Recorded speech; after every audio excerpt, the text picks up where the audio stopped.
O filme Pelé Eterno foi lançado no ano de 2004 e não poderia ter um nome que combinasse mais com o personagem apresentado, o Rei do Futebol. Edson Arantes do Nascimento foi simplesmente alguém que rompeu as barreiras dos limites do futebol e um dos responsáveis por tornar o esporte conhecido em praticamente todos os continentes do globo terrestre. A lenda, aqui no Brasil, atuou apenas por um único time com uma única camisa, pelo Santos. Entre os anos de 1956 e 1974, Pelé ganhou mais de 20 títulos, incluindo 2 Libertadores da América, 2 Mundiais Interclubes, 6 Campeonatos Brasileiros, 3 torneios Rio-São Paulo e 10 Campeonatos Paulistas. Diante de tudo isso, uma das maiores atrocidades que um amante de futebol pode dizer é que Pelé não foi um bom jogador. Muitos o criticam dizendo que a sua vida era fácil nos gramados, pois ele jogava contra pedreiros e serventes, mas ao mesmo tempo imagine um pouco, você jogando em um gramado que possui mais buracos que grama, ou jogar com uma chuteira feita de couro grosso e cano alto, bastante pesadas, principalmente quando molhadas. Talvez esses fatos não convençam você, mas imagina você jogar uma partida de futebol em que o cartão amarelo e o cartão vermelho não existem. Resumindo, imagine-se jogar em uma selva sem regras. Pois bem, o Rei jogou boa parte da sua carreira nesse estilo. Não é por coincidência que, segundo Pelé, disse que a joelhada que levou em um jogo na década de 70 o fez perder seu rim direito. E mesmo com esses obstáculos, Pelé conseguiu decidir uma Copa do Mundo com apenas 17 anos. Mas existe a seguinte pergunta que algumas pessoas fazem: por que o tal Rei Pelé nunca foi comprado por um time na Europa? A resposta é simples. O atual presidente da época, Jânio Quadros, proibiu que o Pelé fosse vendido. Segundo ele, era por conta que o Brasil não podia fazer tal prática pois iria enfraquecer o futebol nacional. Segundo diz esta carta assinada pelo próprio presidente Jânio Quadros. Então o recado mencionado há pouco foi direcionado com urgência ao Conselho Nacional dos Desportos, órgão que regulamentava as práticas esportivas no país com o intuito de evitar a perda de um tesouro nacional.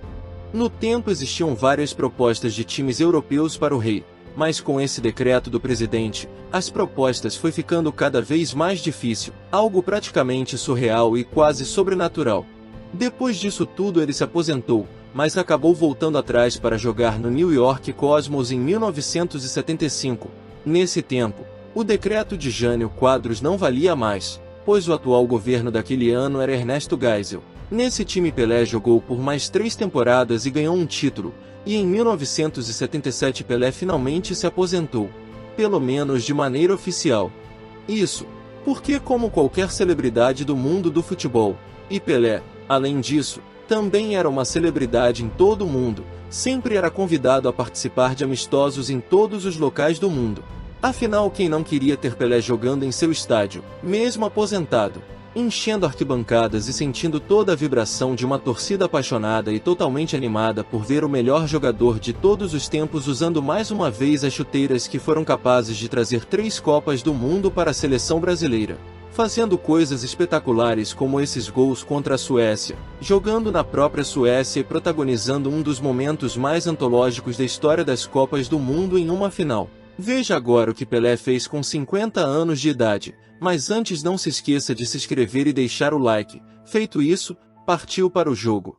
Em 31 de outubro de 1990, quando o Rei já estava com 50 anos, ele foi convidado para um amistoso, representando a seleção brasileira, em uma partida contra a seleção do resto do mundo. O jogo aconteceu em Milão, na Itália, no estádio Giuseppe Meazza, também conhecido como San Siro, e foi idealizado exatamente para comemorar o aniversário de meio século do Rei. Acredite se quiser, mesmo depois de estar há 13 anos aposentado, Pelé foi capaz de fazer coisas ainda impressionantes, demonstrando mais uma vez que o tempo parece que corria diferente para seres humanos não normais, um grupo seleto do qual ele fazia parte. Mas mais do que isso, ele era o líder. Nesse dia Pelé não jogou bola, ele simplesmente ensinou como se faz uma partida de futebol e um espetáculo.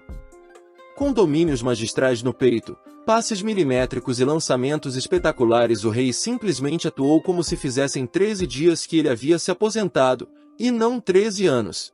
E para você ter uma ideia, O time contra o qual ele jogou estava repleto de jogadores que ainda atuavam em alto nível pelos seus clubes, muitos deles protagonistas das maiores equipes do futebol europeu, com Carlo Ancelotti, esse mesmo que você está pensando, que hoje é um dos maiores treinadores de futebol da história, mas que na época atuava como meio-campo titular da equipe do Milan. Além dele, outro dos maiores atacantes da história do futebol também fazia parte da equipe do resto do mundo, o holandês Marco van Basten, que era simplesmente o atacante titular também do Milan, que na época tinha ganhado nada mais nada menos do que a tríplice coroa internacional e havia ganhado a 4ª Champions League das 7 que o time italiano possui atualmente. Mas nada disso seria o suficiente para impedir Pelé de dar seu show à parte, com direito até mesmo a dribles de corpo, saindo da marcação de vários jogadores que o cercavam ao mesmo tempo.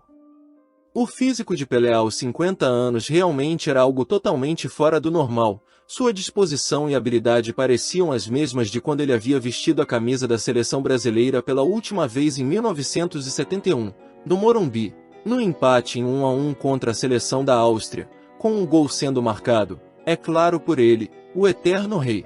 Logo no início, Gil Baiano deixou Chaves cara a cara com o gol, mas o goleiro Sérgio Goicoechea interceptou o chute, lembrando que essa jogada se iniciou com uma matada de peito do Rei Pelé no meio de campo. A seleção do mundo teve a sua primeira oportunidade com o alemão, mas sem sucesso. Em seguida o Rei tocou para Reinaldo, que acabou isolando a bola. Depois de alguns ataques sem tanto perigo, Cafu cruzou a bola na área, mas a cabeçada dada por um dos brasileiros foi parada pelo Sérgio Goicoechea. Infelizmente, no lance seguinte Marques Vázquez, jogador da seleção do mundo, cruzou rasteiro na área brasileira e o jogador Michel, meio-campista do Real Madrid naquela época, empurrou a bola para o fundo do gol. O Brasil continuou mastigando a seleção do mundo, mas como o Rei já tinha idade avançada para jogar os dois tempos, teve que ser substituído. Pelé deixou o campo embaixo de aplausos. Ele só conseguiu jogar por 44 minutos, que para um jogador na casa dos 20 anos pode ser pouco, mas para um jogador com 50 anos é muito por conta do físico que não já é mais o mesmo. Quem entrou no lugar do Rei foi o Neto, sim, esse mesmo, o cara que não se acha nem um pouquinho, mas deve ter sido uma honra enorme não só substituir, mas receber a braçadeira de capitão do Rei. Em seguida, o Brasil perdeu uma chance clara de gol esse que iria fazer falta. Infelizmente no início do segundo tempo a seleção do mundo fez outro gol, desta vez através de uma cobrança de falta. Quem marcou o gol foi o Georg Hagi, que no tempo também era meio-campista do Real Madrid. O Brasil continuou atacando, e aos 16 minutos do segundo tempo em uma cobrança de falta, Neto fez o primeiro gol da seleção brasileira. Infelizmente a nossa querida seleção acabou não conseguindo fazer mais gols, e perdeu o jogo por 2-1. Mas Pelé fez escola e deixou seus herdeiros com a missão de continuarem dando alegria para os brasileiros em especial, mas também para o resto do mundo.